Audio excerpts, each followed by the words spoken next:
السلام عليكم ورحمة الله وبركاته. الحمد لله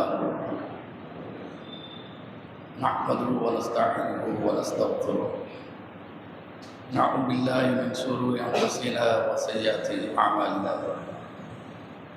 من يهده الله فلا مضل له ومن يضلل فلا هادي له، وأشهد أن لا إله إلا الله وحده لا شريك له، وأشهد أن محمدا عبده ورسوله.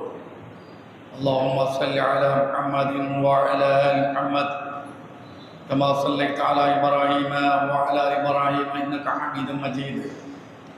اللهم بارك على محمد وعلى آل محمد كما باركت على إبراهيم وعلى آل إبراهيم إنك حميد مجيد. أما بعد، فقد قال الله تعالى في القرآن العظيم: أعوذ بالله من الشيطان الرجيم، اتقوا الله الذي تساءلون به والأرحام إن الله كان عليكم رقيبا. اتقوا الله وقولوا قولا سديدا يصلح لكم أعمالكم ويغفر لكم ذنوبكم ومن يطع الله ورسوله فقد فاز فوزا عظيما. اتقوا الله حق تقاته ولا تموتن إلا وأنتم مسلمون ولا تقربوا الزنا إنه كان فاحشا وساء سبيلا. கண்ணியத்துக்குரிய எல்லாம் அல்ல அல்லாஹ்வின் நல்லடியார்களே, அல்லாஹ்வுடைய பேரருளால் அல்லாஹ்வுடைய மார்க்கத்தை அறிந்து கொள்வதற்காக அல்லாஹ்வுடைய ஆலயம் மஸ்ஜித் முபாரக்கில் ஜும்மாவை முன்னிட்டு நாம் அமர்ந்தோம். இந்த வாய்ப்பை வழங்கிய எல்லாம் அல்ல அல்லாஹ்வுக்கு அனைத்து புகழும் கொண்டாட்டமாக. அல்லாஹ் சுப்ஹானஹு வ தஆலா எல்லா காலத்துக்கும் ஏற்கத்தக்க வழிகாட்டியை குர்ஆனை மனிதனுக்கு வழங்கியிருக்கின்றான். மனிதனுடைய ஒவ்வொரு அங்க அசைவுகளையும் சமன் செய்து அவனை சரியான பாதையில் வழிநடத்துவதற்காகத்தான் இந்த குர்ஆனும் அதை செய்முறையாக வாழ்க்கையில் நடைமுறைப்படுத்தி காட்டுவதற்காக முஹம்மது என்கிற இறை தூதரையும் இந்த மனித சமூகத்திற்கு அல்லாஹ் வழங்கியிருக்கின்றார்.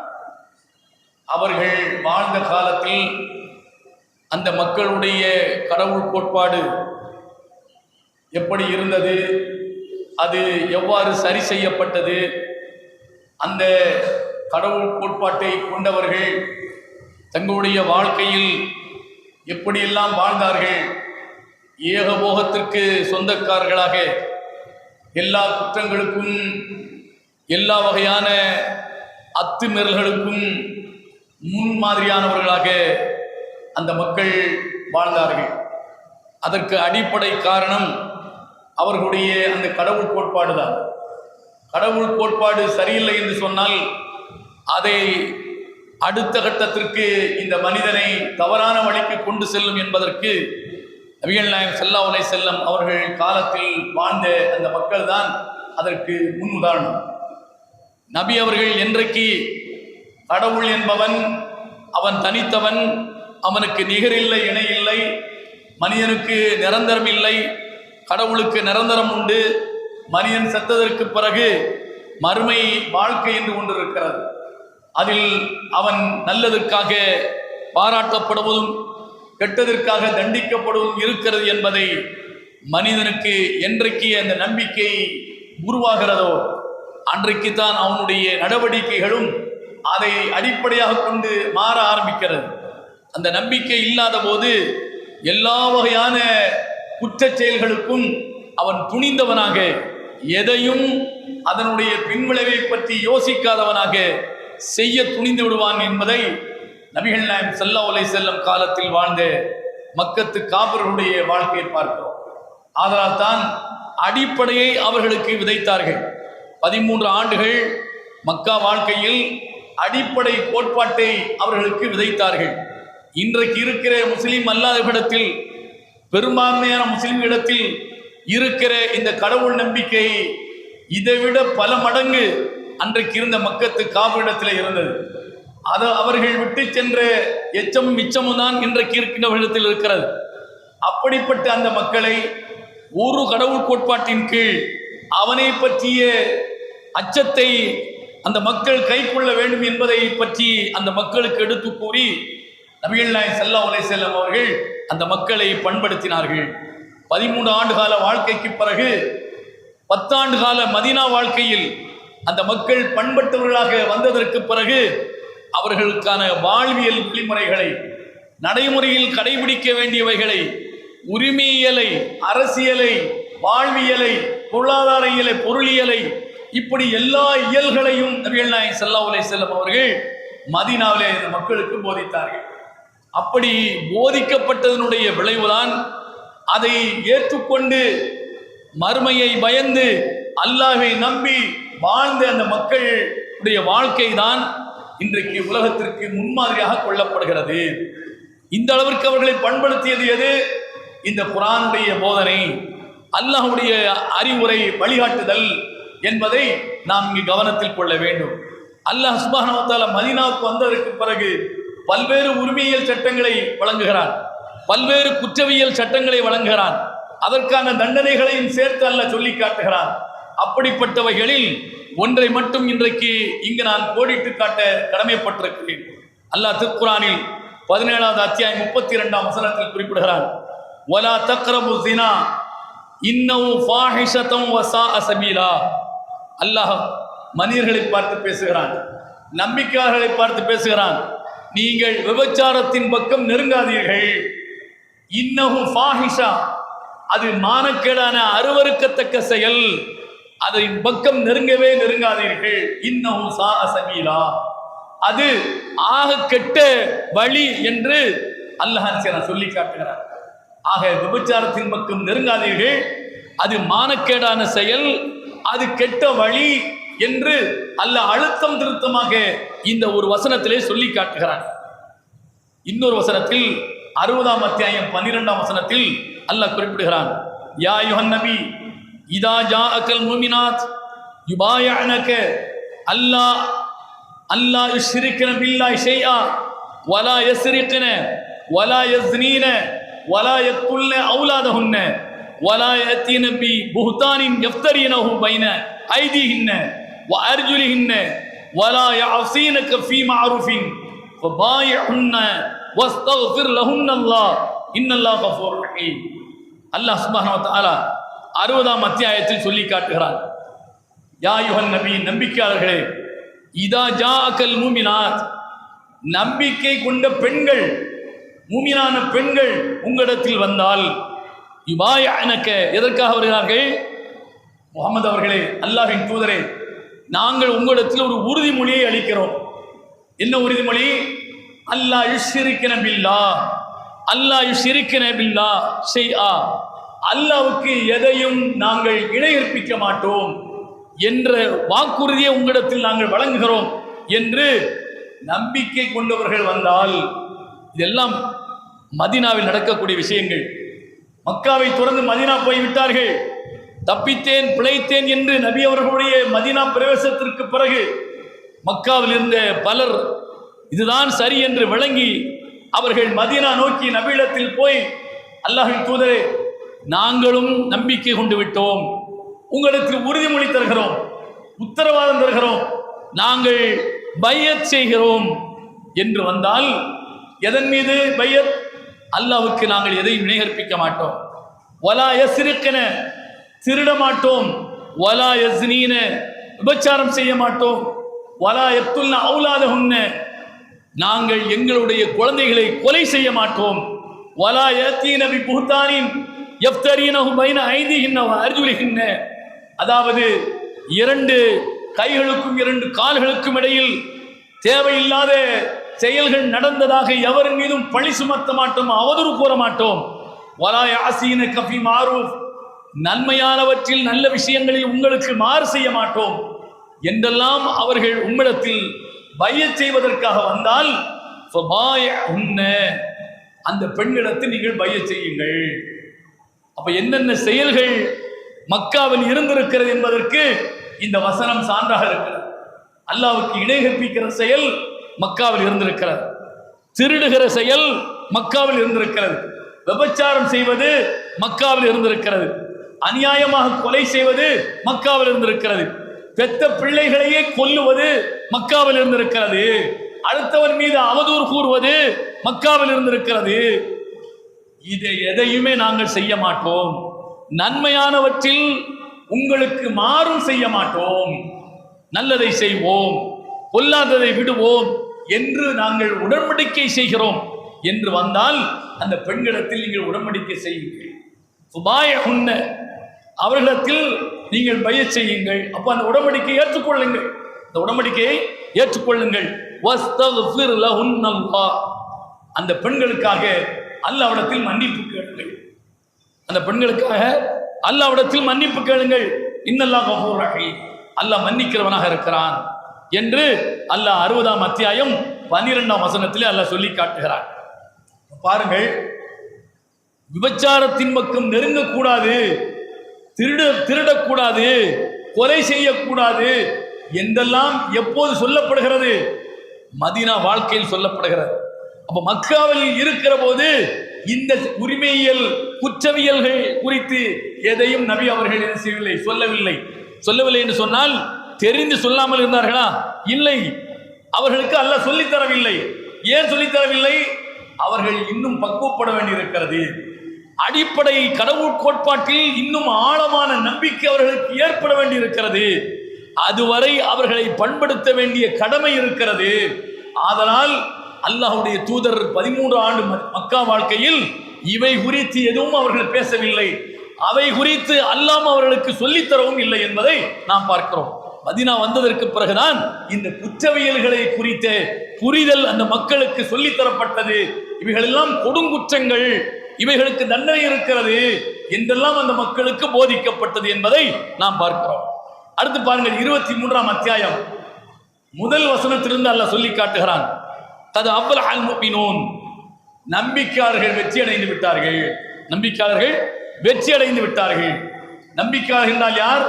அல்லதீன ஹும் ஃபீ ஸலாத்திஹிம் ஹாஷிஊன், அவர்கள்தான் தொழுகையில் உள்ளச்சத்தோடு தொழுகின்றவர்கள், உள்ளச்சத்தோடு இருக்கின்றவர்கள். வல்லதீன ஹும் அனில் லக்வி முஅரிதூன், அவர்கள் வீணானவற்றிலிருந்து விலகி இருக்கக்கூடியவர்கள், தேவையில்லாதவைகளில் தங்களை ஈடுபடுத்திக் கொள்ள மாட்டார்கள்.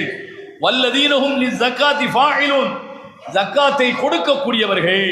வல்லதீன ஹும் லிஃபுரூஜிஹிம் ஹாஃபிலூன், தங்களுடைய மர்ம உறுப்பை பாதுகாத்துக் கொள்ளக்கூடியவர்கள். யார்?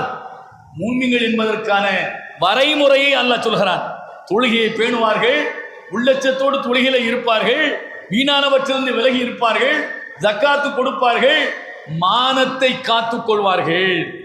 தங்களுடைய அதாவது பெண்மையையும் ஆண்மையையும் அவர்கள் பாதுகாத்துக் கொள்வார்கள். இல்லா அலா அஸ்வாஜிஹிம் அவ்மா மலக்கத் ஐமானுஹும் ஃபஇன்னஹும் கைரு மலூமீன், எதுவரை பாதுகாத்துக் கொள்வார்கள்? அவர்கள் திருமணம் முடித்த மனைவியர்களோடு தவிர, அல்லது அன்றைய காலத்தில் அடிமை பெண்களாக இருந்த பெண்களுடைய தவிர மற்ற அனைவரிடத்திலும் அவர்கள் பேணுதலாக பாதுகாப்பாக தங்களுடைய உறுப்புகளை அவர்கள் கண்காணித்துக் கொள்வார்கள், பாதுகாத்துக் கொள்வார்கள் என்று அல்லாஹ் சொல்லி காட்டுகிறார். அப்ப இப்படியெல்லாம் எவர் நம்பிக்கை கொண்டு இன்னென்னவைகள் எல்லாம் செய்து தங்களுடைய மானத்தை காத்து கொண்டு வாழ்கின்றார்களோ அவர்களுக்கு சொர்க்கம் இருக்கிறது. இந்த எல்லையை எவர் மீறுகிறாரோ இந்த எல்லையை எவர் மீறுகிறார்? எந்த எல்லை? மனைவிடத்தில் தான் கூடி வாழ வேண்டும், அந்நிய பெண்ணிடத்தில் உறவு வைத்துக் கொள்ளக்கூடாது.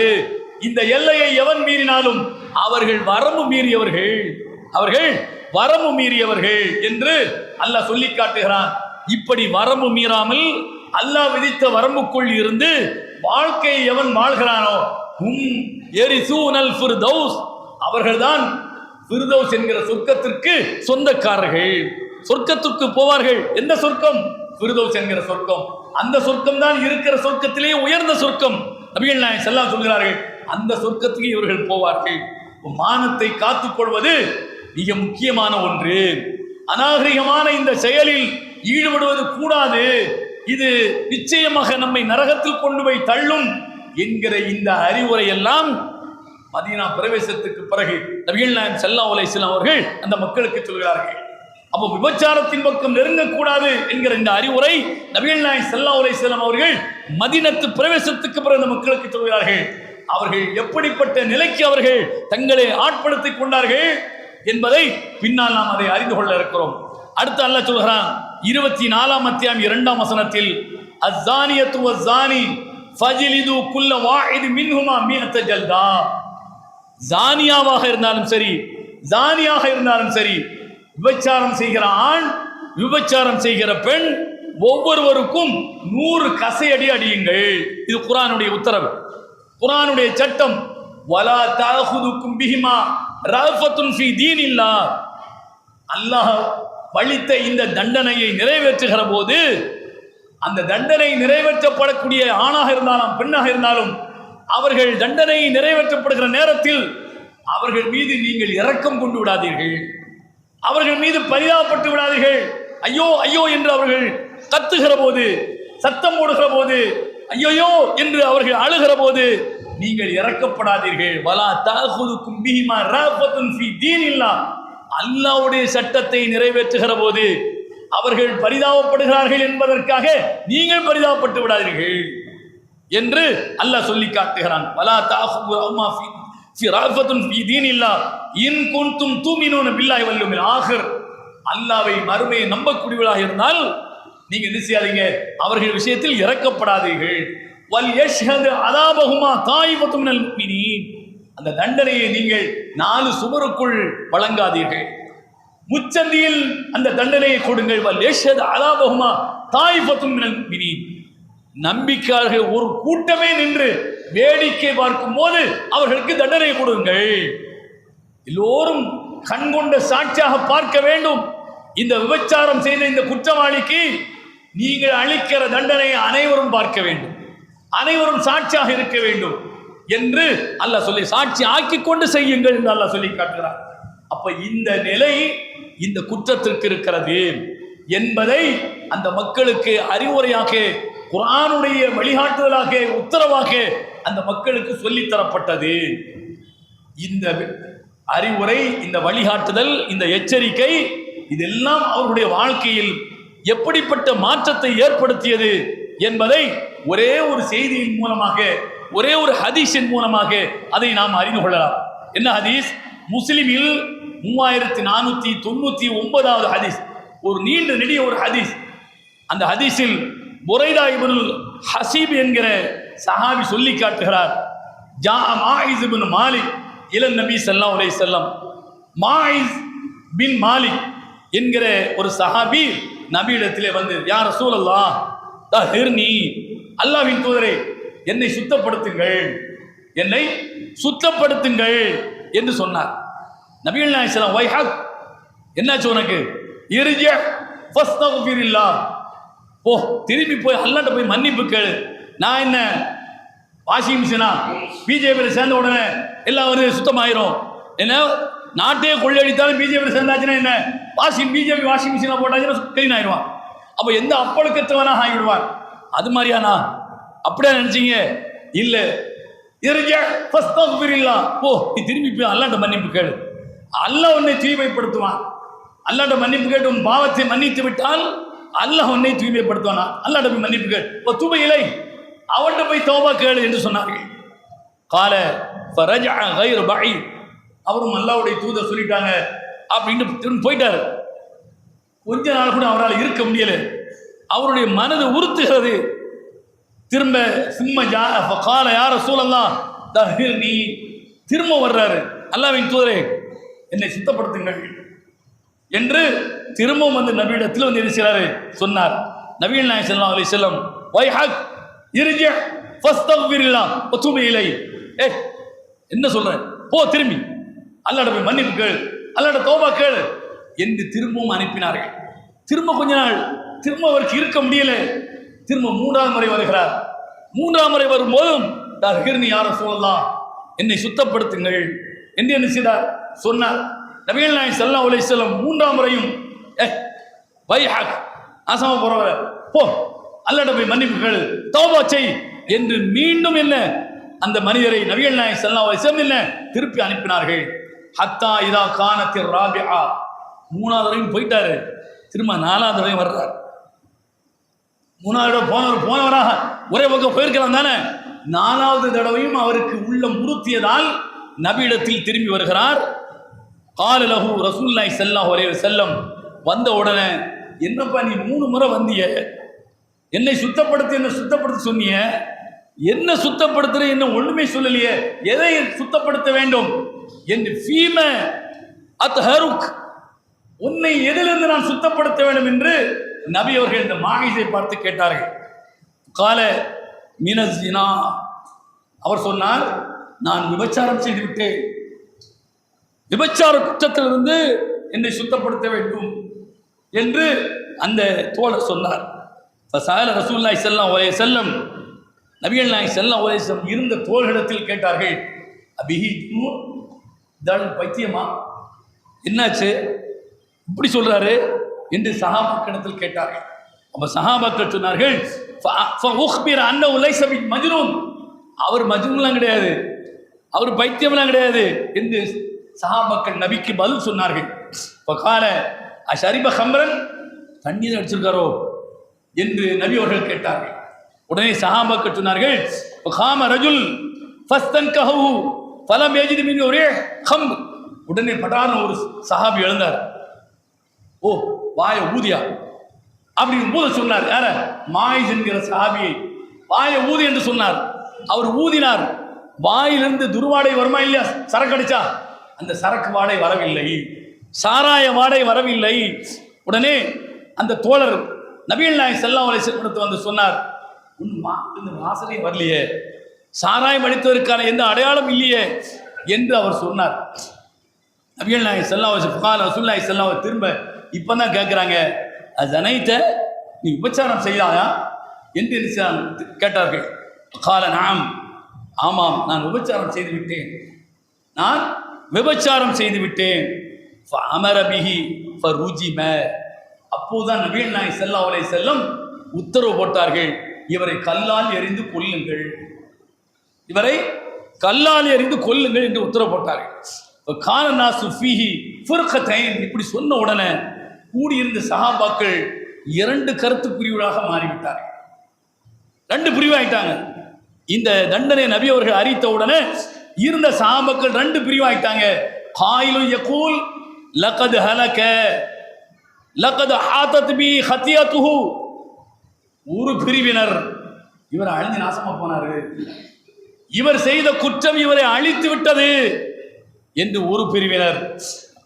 காயிலு யகூல், இன்னொரு பிரிவினர், மா தௌபத் அஃபலு மின் தௌபத்தி மாயிஸ், என்னப்பா இது, மாயிஸ் பின் மாலிக்கு கேட்ட இந்த தௌபா இருக்கிறது, இந்த பாவமன்னிப்பு இருக்கிறது, இதை விட எவரும் இப்படி பாவமன்னிப்பு கேட்டிருக்க முடியாது என்று இன்னொரு கருத்து உடையவர்களாக ஒரு சாரார் மாறிவிட்டார்கள்.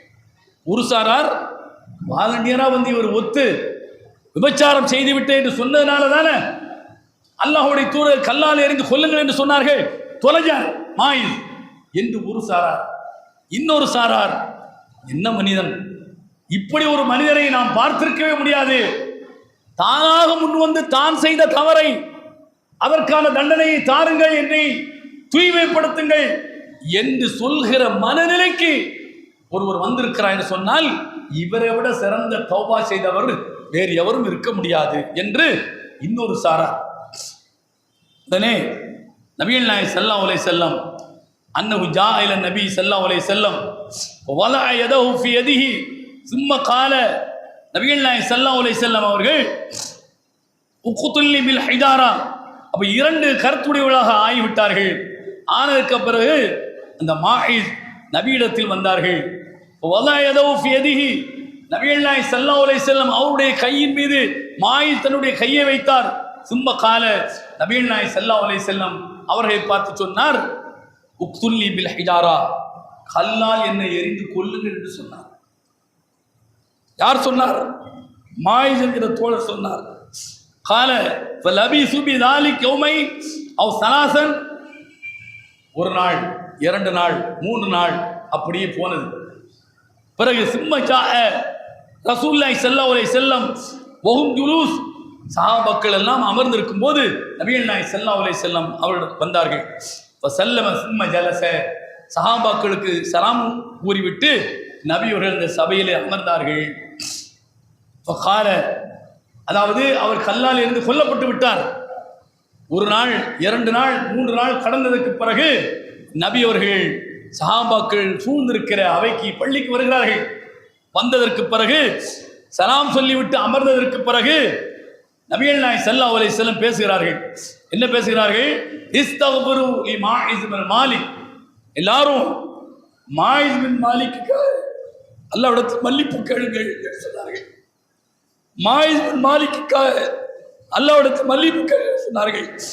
கால ரசூலுல்லாஹி ஸல்லல்லாஹு அலைஹி வஸல்லம், நபிகள் நாயகம் ஸல்லல்லாஹு அலைஹி வஸல்லம் சொன்னார்கள், லகத் தாப தௌபத்தன் லவ் குஸிமத் பைன உம்மதி லவஸிஅத்துஹும், அல்லாஹ்ட்ட மன்னிப்பு கேளுங்க. அவர் செய்த அந்த குற்றத்திற்கு இந்த உலகத்தில் அவர் தண்டிக்கப்பட்டு விட்டார். அல்லாஹ்வும் அவரை மன்னிக்க வேண்டும், அல்லாஹ்விடத்தில் மன்னிப்பு கேளுங்கள் என்று சொல்லிவிட்டு நபி அவர்கள் சொன்னார்கள், அவர் ஒரு மன்னிப்பை அல்லாஹ்விடத்தில் கேட்டிருக்கிறார். அல்லாஹ்விடத்தில் பாவமன்னிப்பை கேட்டிருக்கிறார். எந்த அளவுக்கு பாவமன்னிப்பு என்றால், அவர் கேட்டிருக்கிற இந்த பாவமன்னிப்பை கூறு போட்டு கொஞ்சம் கொஞ்சமாக பங்கு வைத்தால் இந்த சமுதாயத்தவர்களுக்கு மத்தியில் எல்லோருக்கும் பங்கு வைத்து விடலாம்.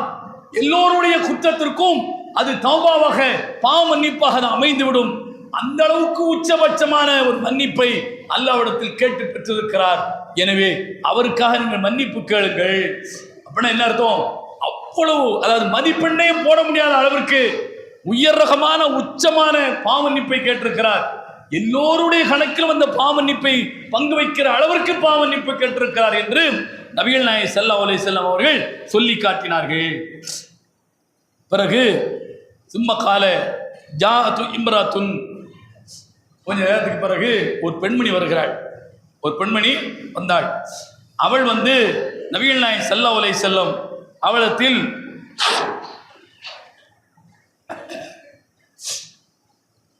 நபிகள் நாயகம் ஸல்லல்லாஹு அலைஹி வஸல்லம் இடத்தில் அந்த பெண்மணி வந்து சொன்னாள், அல்லாஹ்வின் தூதரே,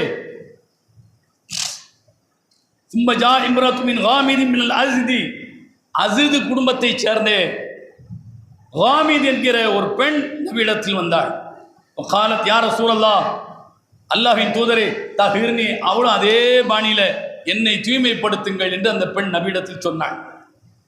கால வைஹக்கி, நாசமா பரவல, இர்ஜிஇ ஃபஸ்தக்ஃபிரில்லாஹ் உதூபி இலைஹி, நீ போ, அல்லாஹ்ட்ட மன்னிப்பு கேளு, அல்லாஹ்ட்ட தௌபா கேளு என்று அந்த பெண்ணையும் திருப்பி அனுப்பினார்கள். ஃபகால், அந்த பெண் சொன்னாள், யார்? இந்த காமித் என்கிற அந்த பெண் சொன்னாள், அராக்க துரீது அன் துரத்திதனி கமா ரத்தத்த மாயிஸ் இப்னு மாலிக், அல்லாஹ்வின் தூதரே, மாயிஸ் இப்னு மாலிக்கை திருப்பி திருப்பி அனுப்புறீங்களே, அது மாதிரி என்ன நீங்க திருப்பி திருப்பி அனுப்பலாம் நினைக்கிறீங்களா என்று அந்த பெண் பேசினாள். அப்போது நபிகள் நாயகம் ஸல்லல்லாஹு அலைஹி வஸல்லம் கேட்டார்கள், ஒமாதாக், அது என்னது, அது என்ன கதை என்று கேட்கும்போது காலத், அவள் சொன்னாள், இன்னா ஹுபுலா மினஸ் ஸினா, அவரால் விபச்சாரம் செய்யப்பட்டு நான் கருவுற்றிருக்கிறேன். அவர்தான் என்னிடத்தில் விபச்சாரம் செய்தார். என்னுடைய வயிற்றில் அவருடைய உயிரணு மூலமாக உருவான உயிர் வளர்ந்து கொண்டிருக்கிறது என்று அந்த பெண் சொன்னாள். உடனே நபிகள் நாயகம் ஸல்லல்லாஹு அலைஹி வஸல்லம் ஃபகால் லஹா ஹத்தா தலஇ மா ஃபீ பத்னிக், நீ போ அந்த குழந்தையை பெற்றெடுத்து வா என்று அந்த பெண்ணை திருப்பி அனுப்பினார்கள். அந்த காமித் என்கிற பெண்ணை நபி அவர்கள் திருப்பி அனுப்பினார்கள். குழந்தையை பெற்றுட்டு வா. ஏன்? இவள் தண்டிக்கப்படுவதற்காக இவள் வயிற்றில் வளர்கிற குழந்தையும் சேர்ந்து தண்டிக்கப்பட வேண்டுமா? கூடாது. நீ போ, பிள்ளை பெற்றுட்டு வா என்று நபி அவர்கள் அந்த பெண்ணை திருப்பி அனுப்பினார்கள்.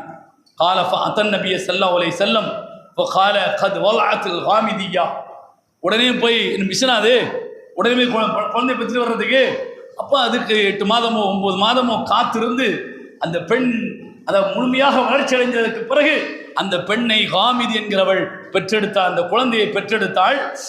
பெற்றெடுத்ததற்கு பிறகு மீண்டும் இதன் லா நர்ஜுமுஹா வனதஉ வலதஹா ஸகீரன் லைஸ லஹு மை யுர்திஉஹு, பிறகு அந்த பெண் வந்தாள். வந்ததற்கு பிறகு எனக்குரிய தண்டனையை நிறைவேற்றுங்கள் என்று அந்த பெண் சொன்னாள். நபிகள் நாயகம் ஸல்லல்லாஹு அலைஹி வஸல்லம் சொன்னார்கள், அப்போ இந்த குழந்தையை வளர்ப்பது யார், இந்த குழந்தைக்கு பால் ஊட்டுவது யார் என்று கேட்டார்கள். ஆதலால் இப்போது தண்டனை நிறைவேற்றப்படாது என்று சொன்னார்கள். உடனே நபிகள் நாயகம் ஸல்லல்லாஹு அலைஹி வஸல்லம் இப்படி சொன்னவுடன் இந்த சபையில் இந்த ஃபகாம ரஜுலுன் மினல் அன்சார், அன்சாரி தோழர்களில் ஒருவர் எழுந்தார், ஒரு சஹாபி எழுந்தார். வகால இலைய ரிலாஹு யா நபி அல்லாஹ், அந்த குழந்தைக்கு பால் கொடுத்து வளர்க்கிற பொறுப்பு என்னை சார்ந்தது என்று அந்த குழந்தையை அவர் கையில் எடுத்துக்கொண்டார். நபிகள் நாயகம் ஸல்லல்லாஹு அலைஹி வஸல்லம் இவளை கல்லால் எறிந்து கொல்லுங்கள் என்று சொன்னார். ஃபரஜமஹா, அந்த பெண்ணை கல்லால் எறிந்து கொன்றார்கள். இது முஸ்லிமிலே 3499 ஹதீஸாக இடம்பெற்றிருக்கிறது. புகாரியில் 6824வது ஹதீஸாகும் பல்வேறு ஹதீஸ் நூல்கள் இது வந்திருக்கிறது. இது ஏன் இங்கு குறிப்பிடு என்று சொன்னால், மக்காவில் கட்டுப்பாடற்ற வாழ்க்கை வாழ்ந்த மக்கள், அரபு மக்கள், அவர்கள் கட்டுப்பாடற்ற வாழ்க்கை ஏன் வாழ்ந்தார்கள்?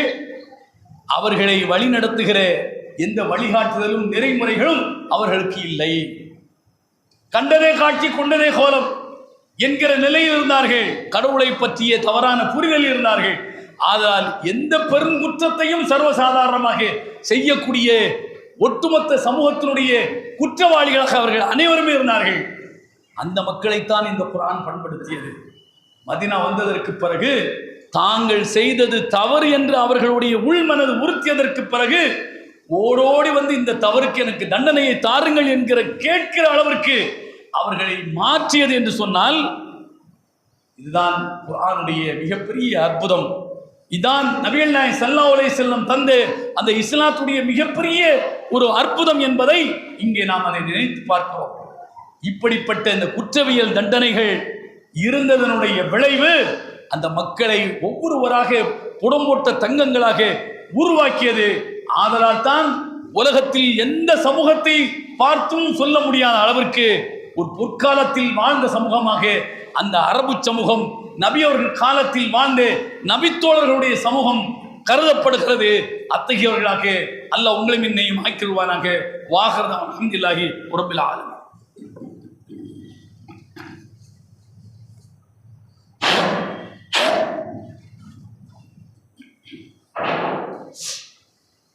அல்ஹம்துலில்லாஹ் வஸ்ஸலாத்து வஸ்ஸலாம் அலா ரசூலில்லாஹ் அம்மா பஅத்.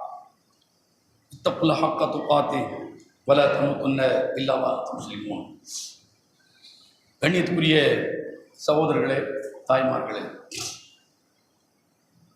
இந்த குர்ஆனுடைய இந்த சட்டம் விபச்சாரத்திற்கு திருமணம் முடிக்காதவராக இருந்தால், ஆணாக இருந்தாலும் பெண்ணாக இருந்தாலும் விபச்சாரம் நிரூபிக்கப்பட்டு விட்டால், இங்கே எந்த நிறுவனமும் இல்லையே. இந்த மாயிஸ் பின் மாலிக்குடைய இந்த வரலாற்றில் எந்த ஆதாரங்களை வைத்து விபச்சாரம் நிரூபிக்கப்பட்டது? எந்த ஆதாரத்தையும் வைத்து நிரூபிக்கப்படவில்லை. அவருடைய வாக்கு மூலம்தான். 4 முறை வந்தார், திரும்பி சென்றார். 3 முறை வந்தார், திரும்பி சென்றார். 4வது முறையும் வந்தார். நான் தவறு செய்து விட்டேன், என்னை தண்டியுங்கள் என்றார். 4 முறை வந்து அவர் ஒத்துக்கொண்டதற்கு பிறகுதான் நபிகள் நாயகம் ஸல்லல்லாஹு அலைஹி வஸல்லம் அவர்கள் தண்டனையை அறிவிக்கின்றார்கள். தானாக ஒத்துக்கொண்டதற்கு பிறகு இன்னொருவர் குற்றம் சுமத்துவார் என்று சொன்னால், 4 பேர்கள் சாட்சியாக இருக்கும் பட்சத்தில், அது நிரூபிக்கப்படும் பட்சத்தில், திருமணமாகாதவராக இருந்தால் முச்சந்தையில் நிறுத்தி அவர்கள் 100 கசையடி அடிக்கப்பட வேண்டும். அவர்கள் நாடு கடத்தப்பட வேண்டும். திருமணமானவர்களாக இருந்தால், ஆணாக இருந்தாலும் பெண்ணாக இருந்தாலும் கல்லால் எறிந்து அவர்களை கொல்ல வேண்டும். இது இஸ்லாம் வழங்கிய சட்டம். இந்த சட்டம் நடைமுறையில் இருந்ததால் தான் அடுத்தடுத்த கட்டங்களில் இந்த சமூகத்தில் மிகப்பெரிய மாறுதல் ஏற்பட்டது. குற்றவாளிகள் எல்லாம் திருந்தினார்கள். இந்த உலகத்தில் நாம் தண்டிக்கப்படுவதும் அல்லாமல் மறுமையிலும் தண்டிக்கப்படுவோம் என்று தங்களுடைய கடந்த கால தவறுகளிலிருந்து தங்களை திருத்தி கொண்டு வாழ்ந்தார்கள். ஒரு பெரிய சமூக புரட்சி, சமூக மாற்றம் ஏற்பட்டது. இந்த குற்றமல்ல, எல்லா கொடுங்குற்றங்களுமே அந்த மக்களிடத்தில் அப்படியே சுருங்கி போய்விட்டது, அரிதினும் அரிதாய் போய்விட்டது. அதற்கு இந்த குர்ஆன் கூறுகிற குற்றவியல் சட்டங்கள் என்பதை நாம் பார்க்கிறோம். அது ஒன்றுதான் மனிதனை திருத்தும் என்பதற்கு நிதர்சனமான அநேக சான்றுகளை நாம் பார்க்கிறோம். இப்போ சமீபத்தில் நடந்த ஒரு செய்தியை இங்கு நான் குறிப்பிட்டு காட்ட கடமைப்பட்டிருக்கிறேன். கர்நாடகாவில் 2 தினங்களுக்கு முன்னர் நீங்கள் கேள்விப்பட்டிருப்பீர்கள், பிரஜ்வல் ரேவண்ணா. இவன் யாரு? தேவகவுடான்னு சொல்லி ஒரு தூங்குமணி ஒரு ஆள் இருக்கான், பழைய பிரதமர், அவருடைய பேரப்பிள்ளை. இவனுடைய அப்பனும் எம்எல்ஏ, இவன் எம்பி, ஹாசன் தொகுதியினுடைய, அதாவது தற்போதைய எம்பி, அதாவது 2024 முன்னர் வரைக்கும் எம்பி, 2024 முன்னர் வரைக்கும் எம்பி. 2024 மேல தேர்தல் நடந்தா இல்லையா, பாராளுமன்ற தேர்தல், அதுக்கு முன்னால் வரைக்கும் அவர் எம்பி. அப்போ பரம்பரையா குடும்பமே என்ன, பிரதமர், எம்பி, எம்எல்ஏ என்று இருக்கக்கூடிய ஒரு குடும்பம். அந்த குடும்பத்தில் உள்ளவன் தான் இந்த பிரஜ்வல் ரேவண்ணா, 34 வயது. அவன் தன்னுடைய பங்களாவில் வேலைக்கார பெண்ணிடத்தில் பல பாலியல் வல்லுறவுகளை செய்திருக்கிறான். இது தொடர்ந்து நடந்திருக்கிறது. நான் சுருக்கமாக சொல்கிறேன், தொடர்ந்து நடந்திருக்கிறது. 2019 2022 வரைக்கும் ஒரு பெண்மணி இவனுடைய வீட்டில், அதாவது வேலையாளாக வேலை செய்திருக்கிறாள், பணிப்பெண்ணாக இருந்திருக்கிறாள். பசவனக்குடி என்கிற ஊரில் அவனுக்கு ஒரு பங்களா இருக்கிறது. அந்த பங்களாவில் 42 வயது மதிக்கத்தக்க பெண் பணிப்பெண்ணாக வேலை செய்திருக்கிறாள். அவடத்தில் பல்வேறு சீண்டல்கள், பல வற்புறுத்தல்களின் அடிப்படையில் பாலுறவு, இப்படி செய்கின்றவைகளை எல்லாம் அவன் தன்னிடம் இருக்கிற அந்த மொபைல் போனில் கேமராவின் மூலமாக வலது கையால் அதை என்ன செய்கிறான், வீடியோவாக ரெக்கார்டு பண்ணி வைத்திருக்கிறான். அடுத்தடுத்து தேவைப்படும் போது இதை காட்டி மிரட்டுவதற்காக வேண்டி இப்படி எடுத்து வைத்திருக்கிறான். முகத்தை காட்டிக்கிடாம வலது கையால செல்ஃபி எடுக்கிற மாதிரி தான் செய்யக்கூடிய இந்த அநியாயத்தை அவன் காட்சிப்படுத்தி இருக்கிறான். இது எல்லாமே இது உறுதிதான், உறுதி இல்லை, நிறைய. 2024 பாராளுமன்ற தேர்தல் வருகிற போது கிட்டத்தட்ட இவன் பதிவு செய்த இந்த வீடியோக்கள் 2000க்கும் மேற்பட்ட வீடியோக்கள். எத்தனை வீடியோக்குங்க? 2000க்கும் மேற்பட்ட வீடியோக்களை பென் டிரைவ்ல போட்டு வச்சிருக்கான். அந்த பென் டிரைவை எப்படியோ என்ன எடுத்து காப்பி பேஸ்ட் பண்ணி அந்த ஹாசன் தொகுதியில் இருக்கிற மக்களுக்கு என்ன செய்றாங்க, விநியோக ஆரம்பிச்சிடுறாங்க. 2000 வீடியோக்கள் அவன் சொருவி சிஸ்டத்தில் சொருவி பார்க்க ஆரம்பிச்சிட்டான். இது பெரிய பேசும் பொருளாகிவிட்டது. இதுவே மீண்டும் 2024 ஹாசன் தொகுதியில் எம்பியாக நின்று அவன் தோத்து போவதற்குரிய காரணமாக அமைந்து விட்டது. அவன் ஜெயிக்கல.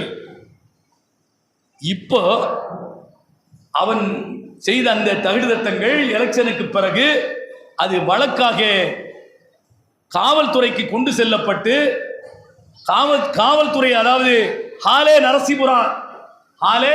நரசிபுரா போலீஸ் ஸ்டேஷன்ல இந்த பெண்ணும் சரி இது போன்ற பெண்களும் சரி போய் வழக்கு கொடுத்ததனுடைய விளைவு அவன் மீது 4 வழக்குகள் பதிவு செய்யப்பட்டன.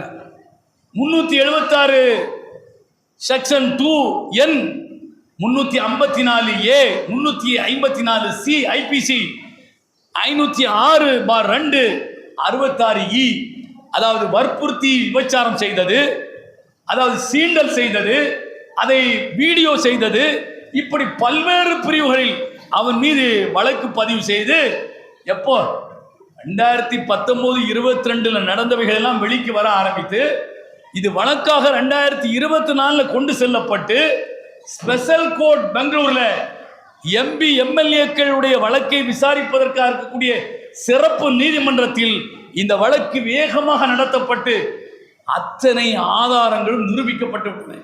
எப்படிலாம் இந்த வழக்கை விசாரித்திருக்கிறார்கள், என்னென்ன சாட்சிகளை எல்லாம் கொண்டு நிறுத்தி இவன் குற்றவாளி என்பதை நிரூபித்திருக்காக என்பதை நீங்க சமூக ஊடகங்களில் போய் பார்த்தீங்கன்னா நீங்க அது போய்கிட்டு அது சிந்து பார்த்துக்கிற மாதிரி ஜப்பான் அப்புறம் எகிப்து போன்ற நாடுகளில் இது மாதிரியான குற்றங்களை விசாரிக்கக்கூடிய புலனாய்வு அமைப்புகளை எல்லாம் துணைக்கு அழைத்து இந்த வழக்கை விசாரித்திருக்கிறார்கள்.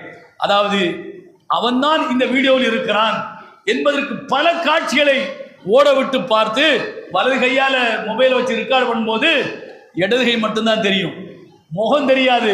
அந்த இடது கையில் இருந்த மச்சம் காட்டி கொடுத்துருச்சு, இடது கையில் இருக்கிற மச்சம் காட்டி கொடுத்துருச்சு. இதையும் தாண்டி 2019 22 வரைக்கும், அந்த 42 வயது பெண் வேலை பார்த்தாலும் இல்லையா, அவளை போட்டு துவைச்சு எடுத்ததில் அவ ரொம்ப சாதுரியமாக தன்னுடைய ஆடையில் உள்ளாடையை ஒன்றை எடுத்து பத்திரப்படுத்தி அந்த அவன் இருந்த அந்த வீட்டினுடைய ஒரு ஓரத்தில் இவள் தங்குவதற்கென்று இருக்கிற அறையில அதை பூட்டி வைத்திருக்கிறாள். அதையும் போய் இந்த விசாரணை அமைப்புகளில் போய் உள்ள போய் அதை திறந்து பார்த்து அதில் அவனுடைய இருந்த சமன், அவனுடைய இரத்தக்கரை, அவனுடைய மற்ற அந்த அதாவது டிஎன்ஏக்களை எல்லாத்தையும் எடுத்து இது இவன் தான் செய்திருக்கிறான் என்பதை உறுதிப்படுத்தி இருக்கிறார்கள். அவனுக்கு தண்டனை அறிவிக்கப்பட்டது.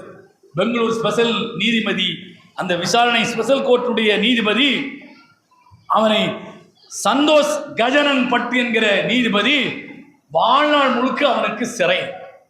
அவனுக்கு தண்டனை வாழ்நாள் முழுக்க சிறை, அங்கிருந்தே சாகணும் அப்படி சொல்லி தண்டனை. ஒரு 11 லட்சத்து சில்லற அமௌண்ட் கட்டணும். அதில் ஒரு 11,54,054 ரூபாய், 11 லட்சத்தை அந்த பெண்ணுக்கு கொடுத்துடணும். 42 வயது பெண்ணுக்கு 54,000 ரூபாயை கோர்ட்டுக்கு தந்துடணும் என்று சொல்லி ஒரு தீர்ப்பு எழுதப்பட்டது. 2 நாட்களுக்கு முன்னர் 2ஆம் தேதி அந்த தண்டனை அறிவிக்கப்பட்டது. நீங்கள் பார்த்திருப்பீர்கள். இது ஒன்றல்ல, எல்லாரும் ஆஹா, ஒரு பாரம்பரியமிக்க பிரதமருடைய குடும்பத்தில் இருக்கக்கூடிய தன்னுடைய பேரப்பிள்ளைக்கு இப்படி தண்டனையா, இது அரசியல் காழ்ப்புணர்ச்சி, ஆக ஓஹோ என்றார்கள். எல்லாம் நிதர்சனமாக குற்றவாளி என்று நிரூபிக்கப்பட்டு விட்டது. எல்லாம் டிஎன்ஏ பரிசோதனைகள் அத்தனையும் உண்மை என்று நிரூபிக்கப்பட்டிருக்கிறது. இப்படி ஒன்றுதான் நடக்கிறது, ஒன்றல்ல. நிரூபிக்கப்பட்டது ஒன்றுதான் நமக்கு தெரிகிறது. நிரூபிக்கப்படாமல் ஏராளமாக இருக்கிறது. நிரூபிக்கப்படாமல் ஏராளம் இருக்கிறது. பெண்களை பாலியல் வல்லுறவு செய்கிற இந்த போக்கு அரசியல்வாதிகள் மத்தியில், பணம் படைத்தவர்களுக்கு மத்தியில், பலம் படைத்தவர்களுக்கு மத்தியில் இதெல்லாம் சர்வசாதாரணமானவை. அதுக்கு முன்னால 2 வாரத்துக்கு முன்னால ஒரு புயல் ஒண்ணு அங்கிருந்து வீசிச்சு. நீங்க பார்த்திருப்பீங்க. தர்மஸ்தலா என்று கேள்விப்பட்டிருப்பீங்க. மஞ்சுநாதா கோயில். அந்த மஞ்சுநாதா கோயிலை நிர்வாகம் செய்யக்கூடிய ஜெயின் வீரேந்திர ஹெக்டே 800 ஆண்டு பழமையான ஒரு கோயில். அந்த கோயிலில் கடைசி சில வருடங்கள் ஒருவர் வேலை செய்திருக்கிறார். அவர் என்ன வேலை? குணங்களை அடக்கிற வேலை, எரிக்கிற வேலை. அந்த வேலையால் தப்பிச்சு நடக்கிற அநியாயங்களை அவரால் சகிச்சு கொண்டிருக்க முடியலன்னு சொல்லி வெளியே ஓடு வந்து அவரே என்ன அப்ரூவர் ஆகி வழக்கு கொடுத்து பல கட்டங்களில் காவல்துறைக்கு வழக்காக கொண்டு போயிருக்கிறார். ஆனால் அதிகாரம் மட்டத்தில் இருக்கிற இந்த மாதிரியான ஜெயின் வீரேந்திர ஹெக்டே மாதிரி நிறைய ஜெயின் வீரேந்திர ஹெக்டேக்கள் இருக்கிறார்கள் நாட்டில். சாமி வேஷம் தரித்து எல்லா அநியாயங்களையும் அயோக்கியத்தனங்களையும் செய்வார்கள். பிரதமர் பக்கத்தில் போய் நின்று போட்டோ எடுத்துக்கிடுவான், அப்புறம் ஜனாதிபதி கிட்ட போய் போட்டோ எடுத்துக்கிடுவான். ஏன்? தான் செய்யக்கூடிய பெரிய பெரிய தகுதித்தங்களை மூடி மறைப்பதற்கு இந்த அதிகாரம் தேவைப்படுகிறது. இது மாதிரியானவர்களை நோண்டி நுங்கெடுத்தால் 300க்கு மேற்பட்ட பிணங்கள் அல்ல, 3000க்கு மேற்பட்ட பிணங்கள் அந்த தர்மஸ்தலா மஞ்சுநாதா கோயிலை சுற்றி புதைக்கப்பட்டிருக்கும். சிறு குழந்தைகளுடைய பிணங்கள், பெரியவர்களுடைய பிணங்கள் எரித்து கொல்லப்பட்டு, அதாவது தீ ஊற்றி எரிக்கப்பட்டு பல கோணங்களில் இந்த பிணங்கள் புதைக்கப்பட்டிருக்கிறது. வசதி படைத்தவர்கள், அதிகாரம் படைத்தவர்கள் அவர்கள் இப்படி பாலியல் வல்லுறவு செய்து அவர்களை கொன்று அவர்களை பொதிந்து இங்கு இருக்கிற இந்த வேலை செய்யக்கூடிய இந்த பணியாளரிடம் கொண்டு போய் கொடுத்து விட்டு போய்விடுவார்கள். அவன் செய்யக்கூடிய வேலையை செய்து விடுவான். அதுதான் இது எதிரியாக வந்து இவர்களுக்கு எதிராக வந்து இன்றைக்கு அதுவும் விசாரணையில் இருக்கிறது. எங்கே இவர்கள் தண்டிக்கப்பட போகிறார்கள்? இந்த ஜெயின் மாதிரி தமிழ்நாட்டிலே என்ன ஜக்கி வாசோடு ஒருத்தர் இருக்கான், ஒவ்வொரு ஸ்டேட்லையும் ஒருத்தர் இருக்கிறான். எல்லா அதிகாரத்தில் இருக்கிற பிரதமரையும் ஜனாதிபதிகளையும் வைத்து டான்ஸ் ஆடி அவர்கள் செய்யக்கூடிய அயோக்கியத்தனங்களுக்கு ஒரு பாதுகாப்பை என்ன செய்கிறார்கள்? பெற்றுக் கொள்கிறார்கள். இஸ்லாமிய சட்டம் நடைமுறையில் இருந்தால் ஜக்கி வாசவ் தப்பிக்க முடியுமா? இந்த ஜெயின் ஹெக்டே தப்பிக்க முடியுமா? அரசியல்வாதிகள் இது மாதிரியான தகுதித்தங்களை துணிந்து நிறைவேற்ற முடியுமா? முடியாது. யாராவது வாலண்டியரா வந்து சொல்லுவாங்களா? நான் இதை பண்ண அதை பண்ண சொல்லுவாங்களா? சொல்ல மாட்டாங்க. அந்த தண்டனை இருந்தால், அந்த தண்டனைக்கு முன்னால் கடவுளை பற்றிய மறுமை சிந்தனை இருந்தால் மட்டும்தான் இவர்களை சரியாக முறையாக அவர்களை வழிநடத்தும். இது மாதிரியான தவறுகள் நாட்டில் நடப்பதிலிருந்து அதை மட்டுப்படுத்தும். அப்படிப்பட்ட எல்லா காலத்துக்கும் பொருந்தக்கூடிய ஒரு சட்டத்தை தான் குர்ஆன் வழங்கி இருக்கிறது. ஏன்? மனிதன் எல்லா நேரத்திலும் மனிதனாக இருப்பதே இல்லை. அவனுக்கு இருக்கிற வசதி வாய்ப்புகளின் மூலமாக என்னென்ன செய்ய முடியுமோ அத்தனையும் செய்து விடுவான். அவனை சரிப்படுத்த வேண்டும் என்று சொன்னால் அதற்கு இதுதான் சரியான ஒரு முறையான வழியாக இருக்கும் என்பதைத்தான் அல்லாஹ் சட்டமாக வழங்கியிருக்கிறான். அதை புரிந்து செயல்படுகின்றவர்களாக உங்களை மின்னிமல் ஆக்கிடுவானாக. வாகரதம் அல்ஹம்துலில்லாஹி ரப்பில் ஆலமீன்.